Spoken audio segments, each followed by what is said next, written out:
Hi everyone, it's Aries Tarot Girl, and I'm back with another video as we welcome in the Taurus season and new energy in Taurus.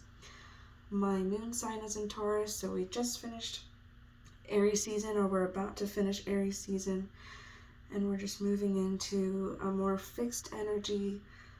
Things might slow down a little bit, and we might get a little more structured, a little more cozy. So I just wanted to do a tarot reading for that. Before we get started, I just wanted to cleanse our space. I'll go ahead and cleanse you as well.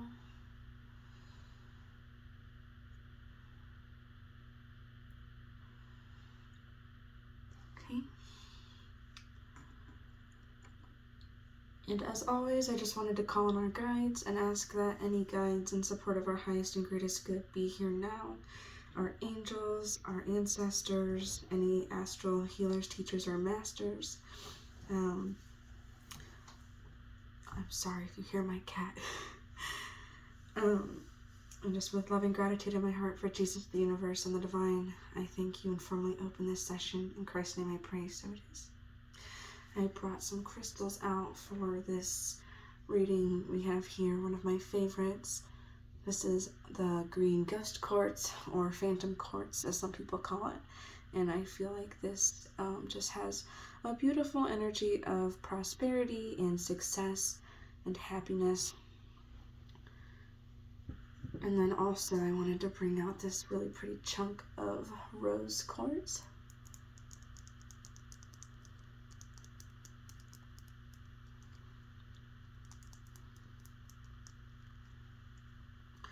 So just kind of have those in mind and let those soothe you as we dive in. I'm going to be using my Rider-Waite tarot deck. I'm taking it out of its little pouch.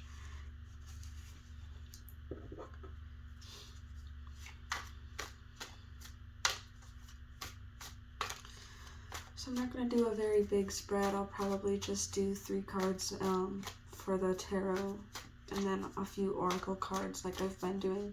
If you guys want something different than that, let me know. I'm happy to do something else. I just know that I can already take quite a while for these sessions. We're having some cards jump out at us already. I'll go over those in a second for you.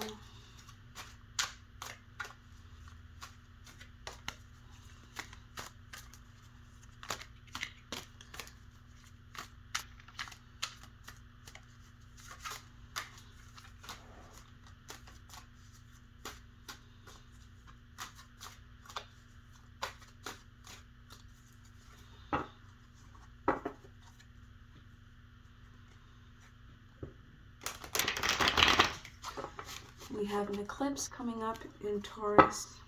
I want to say at the end of this month. I know we have another eclipse next month. I want to say May 16th there's one. But anyways, I'll confirm those dates and make videos for those special times as well.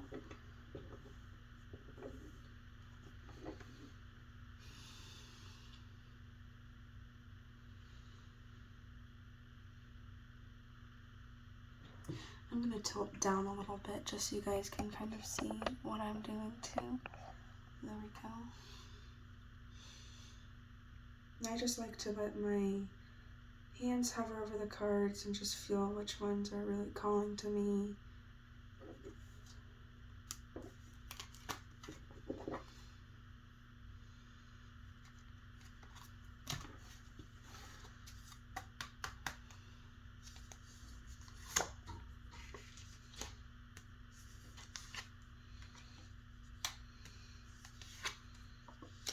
Alright, here I'll add some of our crystals there in the picture for you. So the first cards I wanted to go over are the ones that jumped out at me. One of them, here we have the 9 of Cups. 9 of Cups is a very dreamy, wishy card talking about celebrating the success or dreams coming true, being able to actually show others that your hard work has paid off. When we think of the number 9, think of just before the cycle ends and a new one starts. So this is kind of like our grand finale card for the cups. And just saying that everything has worked out in our best interest. This is a celebratory card and a very happy card. The next card that jumped out while I was shuffling is the Knight of Pentacles. The Knight of Pentacles is saying that we're not necessarily a beginner, but we have a little bit of structure and a little bit of experience under our belt, but we're still making our way on our journey towards what we're seeking here, more pentacles, right? So whether that's a new career or a promotion, more money in general, maybe paying some loans or something like that off, we've taken the right steps and we're on our way, and we're confident in ourselves on our path. So these cards go really nicely together because it's talking about here we are on our journey, then here we are, and then here we are celebrating our success, or maybe even wrapping something up and celebrating something as it comes to a close. But we know that we still have further to go and that we're not going to be completely distracted from this part yet either. So of the 3 cards that I actually drew, first one here, we have the 6 of Swords, and this popped up in my own personal Taurus season reading that I did for myself last night. The 6 of Swords is kind of a solemn card initially, but then ultimately it turns into a good card because, yes, we're not taking very much with us. We have people that seem sad in the boat. They're just taking a few swords with them. The waters here by the boat are kind of turbulent, talking about how it might be kind of difficult for you to move on and to leave behind whatever you're leaving, even though you're only taking a few important things with you. But then as we get up ahead in the distance, these waters are very tranquil, and so things will balance out over time and be worth it over time. But initially this change might be a little sad for you or a little more difficult than you expected. We also have here the 9 of Swords. So swords in general talk about thoughts, thought content, ideas. So when we're talking about in the last card, the 6 of Swords, we might not be taking much physical with us. We might be taking a new perspective or having a shift in mindset that isn't very easy for us at first. And it might be hard. It might cause us some turmoil in the beginning. The 9 of Swords is talking about anxiety, nightmares, a lot of distress. I'm hoping that we can channel the reverse meaning of this card, saying that we've overcome those things and that as we travel on our journey, and as we take on these new thoughts that might be a little difficult for us at first, or we take on new positions that might be a little tricky at first, we're able to overcome these feelings of anxiety and being overwhelmed that comes with that. So, and if we are able to do that, then the Sun comes out. The Sun card is a very happy card. The child here is naked, showing vulnerableness and being really carefree on the white horse, kind of showing innocence and a sense of happiness and success and purity with the naked child. And then we have this big red cape of success here. I don't know if you guys see my cat. The Sun card is pretty much saying everything's going to be okay, the light's going to shine down on everything, and it's all going to make sense, and it's all going to be really good. You're going to be happy like a carefree little naked child, pretty much. So we have our bigger picture here. We're finishing up a cycle, or wrapping up a cycle. Aries season, there was a lot of foundation, a lot of new seeds being planted. And in Taurus season, it's saying that we're going to have some success here. We're making our way on our journey. We're going to have to change a few things. We're going to have to make some changes, and it might not be easy at first. And it might be natural for you to initially want to freak out and stay up or wake up in the middle of the night panicking about it. But ultimately, we want to channel the reversed position of this Nine of Swords and say, hey, I'm not going to worry about it. I know it's going to be okay. I know I'm on the right path. I know that I'm going through the process I need to go through to get to the next phase. And once we're able to accept that and figure that out, then we're going to make a lot more room to bring this Sun card in and let the sun shine down and motivate us and expose all the good things, and we'll be able to look back and say, wow, I'm really happy that I did that, even though it wasn't the easiest thing for me to do. So enough about that.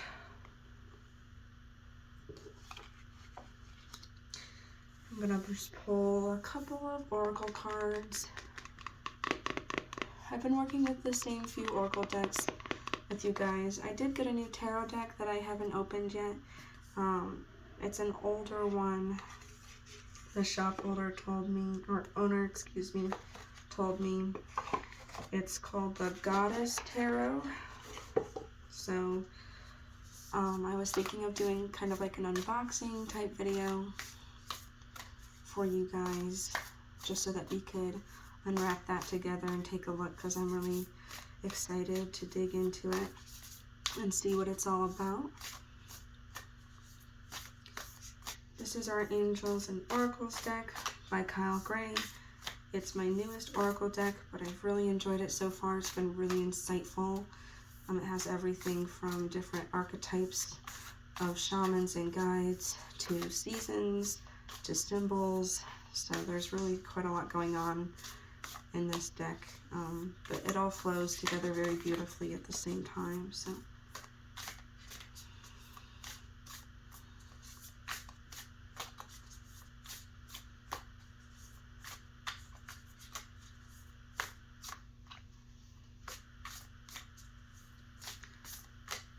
and I'm going to put some timestamps down below so you guys know when I kind of get on with it and stop shuffling and start reading the cards that I've pulled from each deck, because I know it can take a while for me to shuffle, but I just shuffle until I feel like I'm done, until I feel like it's been done right. I don't want to rush it. I want to make sure that I get the perfect message for you guys. Spirit's doing its part in this, so I want to do mine. And I'm just waiting for one ultimately to jump out at us and see what it says.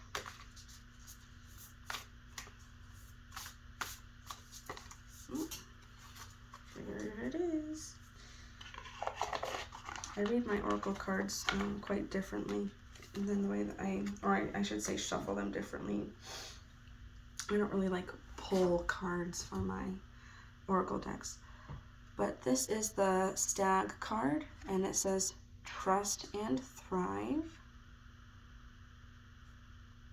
So we're gonna go ahead and channel that energy. I love the green in the background. It's kind of going with the green theme that I have going on today. Just with Taurus being an earth sign. Very grounded, woodsy, comforting kind of energy that I sense from Taurus. So when my Taurus side kicks in, it can be a little bit controlling, but at the same time it could be like very securing. I feel a lot of security within my Taurus moon.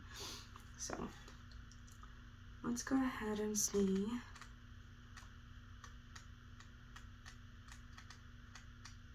There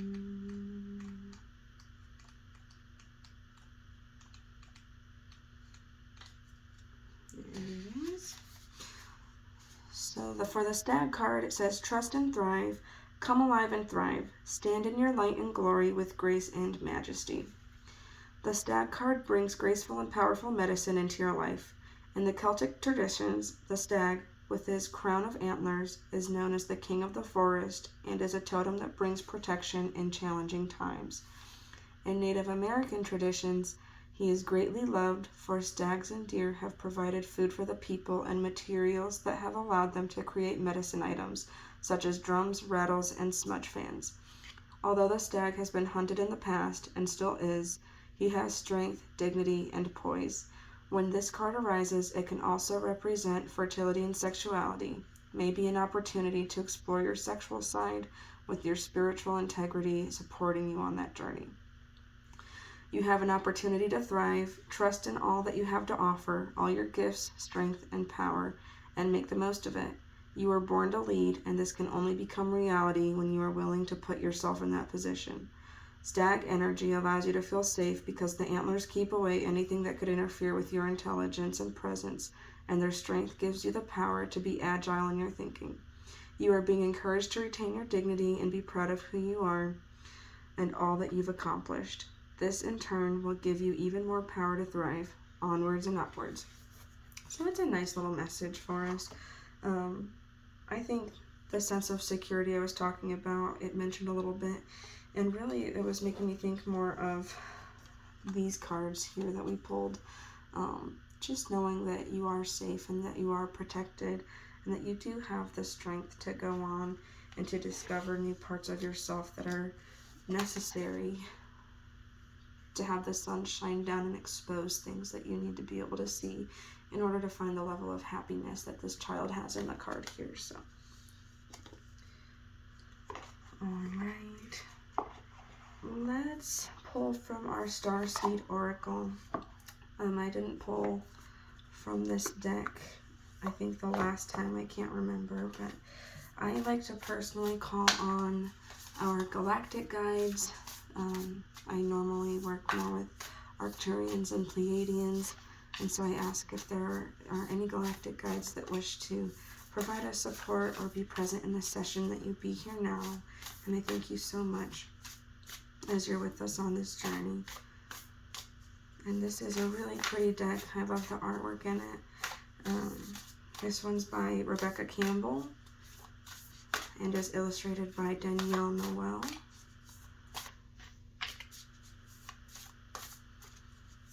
This deck has like very soft tones, a lot of pastels and pretty crystally kind of blues and pinks and purples, but then the message is always really supportive yet straightforward, which I really like. So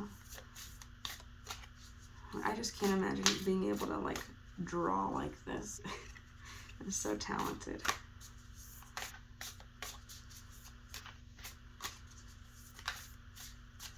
Let me know if you guys have any good oracle decks that you think that I should check out.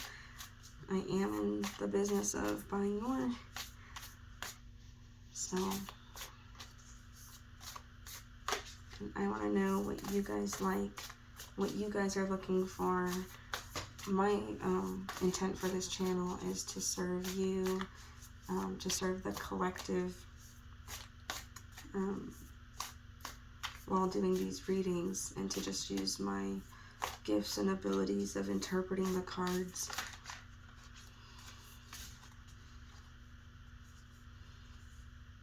It didn't really jump out. I don't know. I don't feel like that's the one. I just keep going. Sometimes I'm like, no, that's not the card that was meant for me, and then it'll fly out of the deck, and then I'm like, oh, I guess it was. So I don't try to force it. If it's meant to be, it'll be.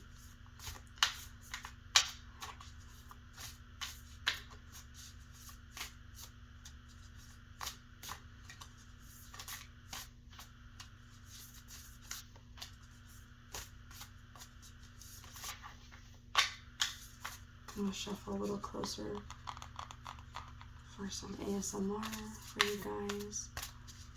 If you guys like me shuffling up close like this for you, let me know. Oh, dropping them.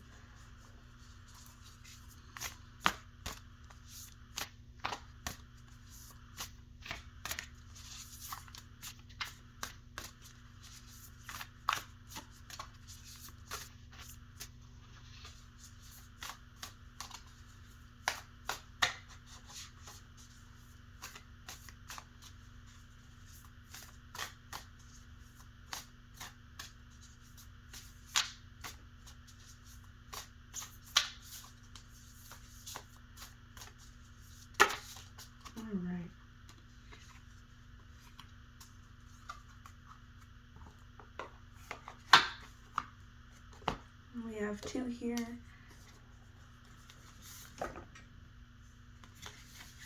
First one here is the Void card, which I feel like I pulled recently. I'm not sure if it was with you guys or when I pulled on my own.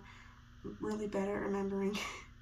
But the Void card here says, stop, embrace winter, great cosmic womb.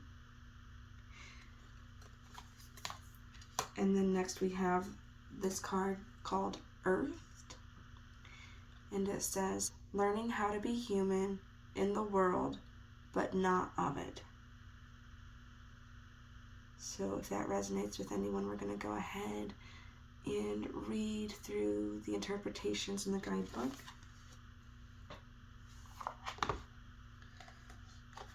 First things first is the Void.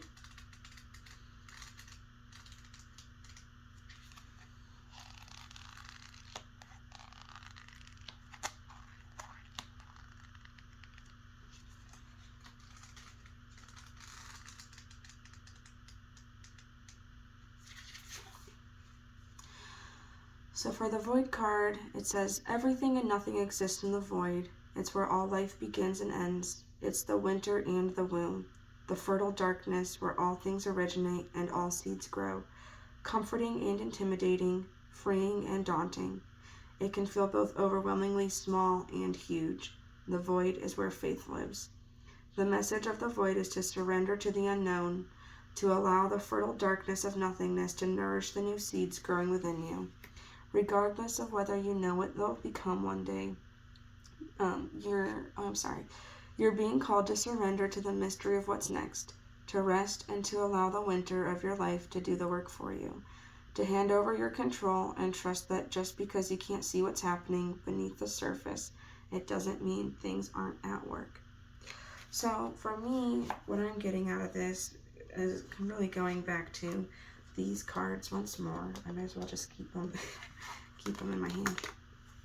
These cards again, talking about, yes, it might be dark and scary in the void because we're in a new beginning where nothing's really established. We're leaving a lot behind in this card, and that might cause a lot of fear and anxiety for us.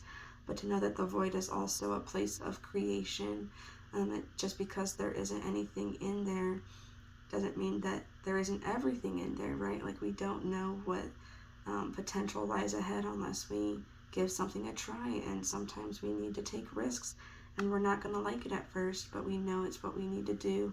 And so I think the Void card is just telling us that if we feel lost and like we have no idea what's going on, we have no idea, we can't see the potential of things, it's okay to be in that spot right now, because you're probably supposed to be. So the next card says Earthed. So we'll see what that one means. Learning how to be human in the world, but not of it. The challenge for all souls having a human experience is to be in the world, but not of it. To realize they are souls having a human experience and to be fully conscious of it. To have their soul fully embody their body. People's personalities tend to relate to either transcendence or immanence. Those who lean toward transcendence have a longing for the heavens and the metaphysical. They yearn for a personal experience with God and to be lost in the heavens. They're envious of the angels and are more comfortable praying and hanging out in the stars than on earth. Those who tend toward immanence have attached themselves more to earth and their body. They spend more time thinking about things in this physical world rather than connecting with the heavens or their own mystical inner worlds. Being a fully embodied soul having a human experience means finding the balance between transcendence and immanence. Being in the world, but not of it. Most starseeds are drawn towards transcendence. They're more comfortable with the angels and the heavens. Life on earth can be more difficult for them. If this is you, you're being reminded that you chose to be a soul in a body on earth, and you're being called to focus more of your energies in the physical world, to learn how to be human, a soul in a human body, fully present to what life on earth has to offer you. And that really makes me think of Taurus season is a very tactile season. It's a lot about touch and taste and smell and having this experience. And I guess now that I'm done pulling cards, I can come back to you guys. Having this experience where we can appreciate our senses, use our senses, and connect with the physical world through our senses.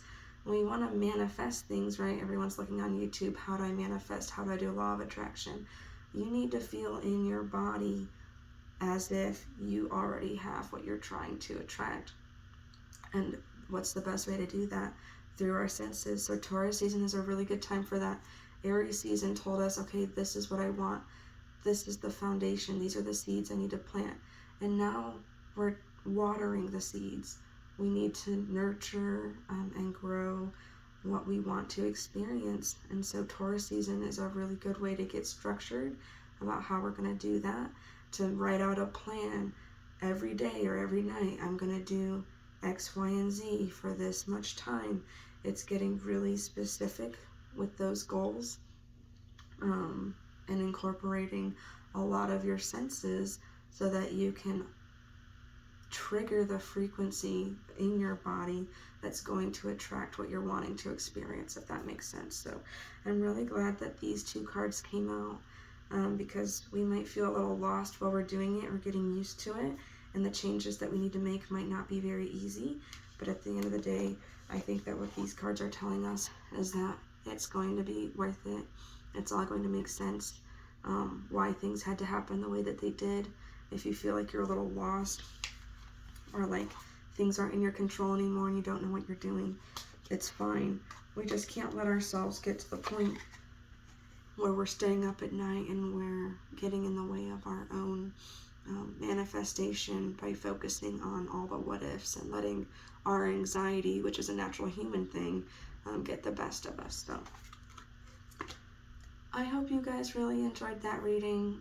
For me, it flowed really well and made a lot of sense. If you have any questions for me, or if you had any interpretations of these cards that I didn't get to, please let me know in the comments. Please like and subscribe to my channel. Hit the bell notification so that you can get updates when I post my next video, which isn't going to be too far in the future because we have some eclipses coming up. So I'm excited to read for you guys again. And I hope that you enjoyed. So thank you for letting me be a part of your path and your journey. You guys have a great night. Bye.